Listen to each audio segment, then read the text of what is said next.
दूर के जंगल में कालू कौवा अकेला अपनी जिंदगी बिता रहा था। पिछले साल उसके माँ बाप को एक शिकारी बिल्ली ने अपना शिकार बना लिया था। तब से कालू कौवा अकेला रहता था। वह मेहनत मजदूरी करके अपना पेट पालता था। एक दिन जब वो अपने काम पर जा रहा था तो एक एक्सीडेंट देखकर रुक जाता है। अरे, यहाँ तो बहुत बड़ा एक्सीडेंट हुआ है। लगता है ये मरे हुए पक्षी इस चिड़िया के माता पिता हैं। मम्मा उठो, मम्मा पापा उठो ना। क्या हो गया आपको? आप बोल क्यों नहीं रहे हो पापा? मम्मा तुम तो कुछ बोलो मम्मा।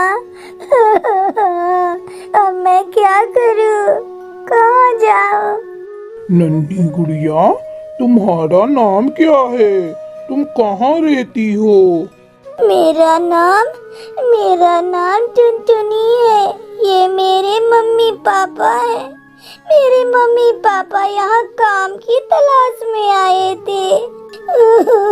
देखो ना, मेरे मम्मी पापा को कितना खून बह रहा है।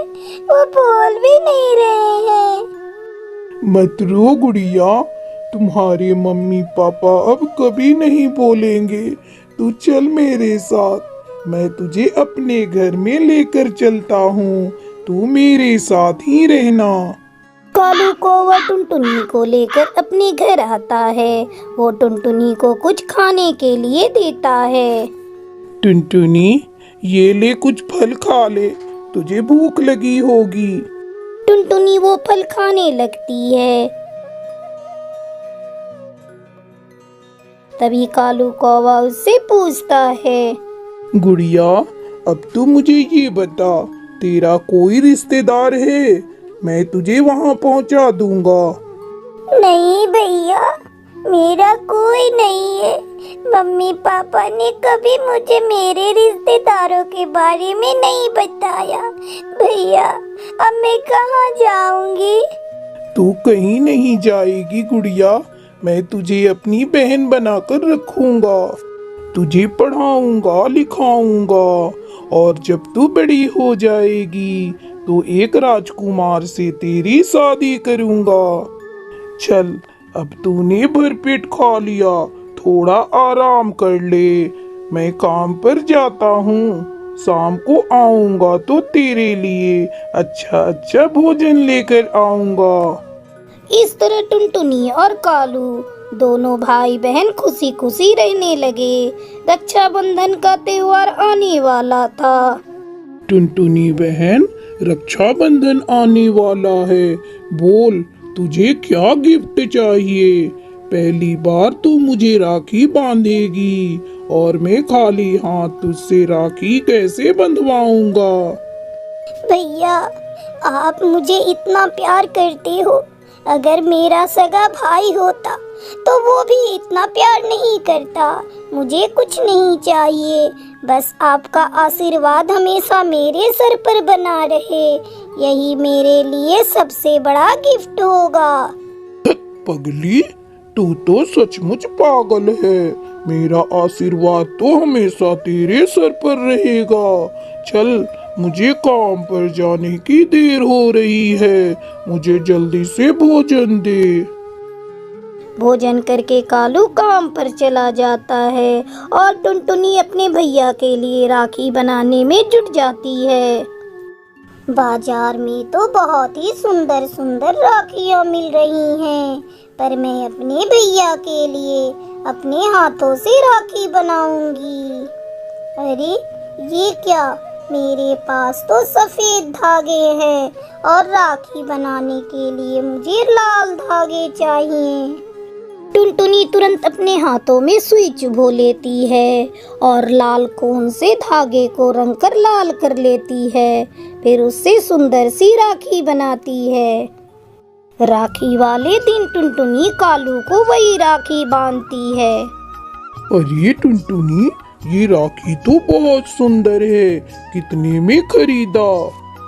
भैया, इस राखी को मैंने खुद अपने हाथों से बनाया है। टुनटुनी ने अपने भाई को ये नहीं बताया कि इस राखी के धागे को उसने अपने खून के रंग से लाल किया है।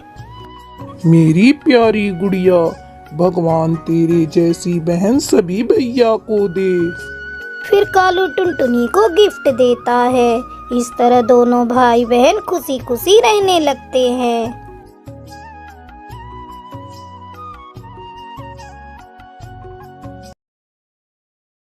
रामपुर के जंगल में टुनटुनी चिड़िया अपनी 3 बेटियों के साथ रहती थी। उसके पति की मौत 2 महीने पहले एक बीमारी के कारण हो गई थी। पति के इलाज में टुनटुनी की सारी जमा पूंजी खत्म हो गई थी। वो दाने दाने की मोहताज हो गई थी। किसी तरह वो दूसरों के खेतों में मजदूरी करके अपनी बेटियों का पेट पाल रही थी। एक दिन टुनटुनी की माँ चांदनी कौवी उसके घर आती है और उससे कहती है, टुनटुनी बेटा, तू चल मेरे साथ। मुझसे तेरी ये हालत देखी नहीं जाती। किस तरह तू अपनी 3 बेटियों को पालेगी? नहीं माँ, तुम जाओ, मैं किसी भी तरह अपनी बेटियों को पाल लूंगी। मैं तुम लोगों के ऊपर बोझ बनना नहीं चाहती। कहकर चमेली कौवी वहाँ से चली जाती है। एक दिन टुनटुनी सेठ दौलत राम के खेत में काम कर रही थी। तभी सेठ दौलत राम उसके पास आता है। अरे टुनटुनी, तूने अपने पति के इलाज के लिए मुझसे जो पैसे कर्ज लिए थे उसे तू कब चुकाएगी? बहुत दिन हो गए। सेठ जी, मैं जल्द ही आपके सारे पैसे चुका दूंगी। मुझे बस कुछ दिनों के लिए और मोहलत दे दीजिए। देख टुनटुनी, मेरे पास तेरे लिए एक बहुत अच्छा उपाय है। अगर तू मुझसे शादी कर ले तो मैं तेरे सारे कर्ज माफ कर दूंगा। ये आप कैसी बातें कर रहे हैं सेठ जी? मैं 3 बच्चों की माँ हूँ। मैं आपसे कैसे शादी कर सकती हूँ? अच्छा, तो तू मुझसे शादी नहीं करेगी तो तू कर्ज के पैसे चुका दे या अपना घर मेरे नाम लिख दे। मैं तुझे कर्ज चुकाने के लिए अब एक भी दिन की और मोहलत नहीं दे सकता। इतना कहकर सेठ दौलत राम वहाँ से चला जाता है। दौलत राम की बातें सुनकर टुनटुनी चिड़िया परेशान हो जाती है। अब मैं क्या करूं? कहाँ जाऊं अपनी बच्चियों को लेकर? मायके भी नहीं जा सकती। माँ को मैंने तो उसी दिन मना कर दिया था। इधर सेठ दौलत राम भी मेरे पीछे पड़ा है। ऐसा लगता है मुझे अपना घर उसके नाम करना ही पड़ेगा। अगले दिन टुनटुनी चिड़िया सेठ दौलत राम को अपना घर दे देती है और अपनी बेटियों के साथ नए घर की तलाश करने लगती है। सुबह से शाम हो जाती है लेकिन उन्हें कोई घर नहीं मिलता। अचानक टुनटुनी की छोटी बेटी टूनी चिड़िया जोर जोर से रोने लगती है। माँ, मुझे बहुत जोरों से भूख लगी है। पेट भी दर्द कर रहा है। मुझे कुछ भी खाने को दो। लूसी बेटा, तू अपनी बहनों के साथ यहाँ बैठ। मैं अभी कुछ भोजन तलाश करके ले आती हूँ। टुनटुनी अपनी बेटियों को बैठाकर भोजन की तलाश में चल देती है। अभी टुनटुनी को गए हुए थोड़ा समय ही हुआ था। अचानक एक बिल्ली टुनटुनी की बच्चियों पर हमला कर देती है। माँ, बचाओ हमें, ये बिल्ली हम लोगों को खा जाएगी। देखते ही देखते वो बिल्ली टूनी चिड़िया को मारकर खा जाती है। जब टुनटुनी भोजन लेकर आती है तो अपनी दोनों बेटियों को रोते हुए देखती है। क्या हुआ लूसी बेटा, तू रो क्यों रही है? और तेरी छोटी बहन टूनी कहाँ है? दिखाई नहीं दे रही है। माँ, तुम्हारे जाने के थोड़ी देर बाद पता नहीं कहाँ से एक बिल्ली आई और टूनी को मारकर खा गई। हे भगवान, तू इस गरीब असहाय को कितना दुख देगा। तूने मेरे पति को मुझसे छीन लिया, मेरा घर छीन लिया और अब मेरी बेटी को भी मुझसे छीन लिया। माँ, जल्दी करो, रात होने से पहले हम लोगों को अपना ये घर बनाना होगा। हाँ बेटा, तू ठीक कह रही है। चल उस नदी किनारे चलते हैं। वहाँ बहुत सारी गीली मिट्टियाँ पड़ी होंगी। हम लोग उससे अपना एक घर बनाएंगे।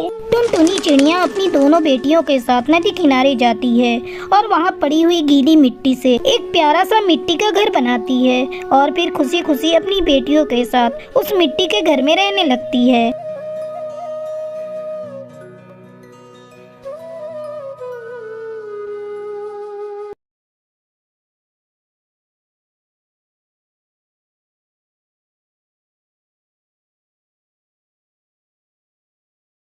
सीतापुर के जंगल में टुनटुनी चिड़िया अपने 2 बच्चों और पति के साथ रहती थी।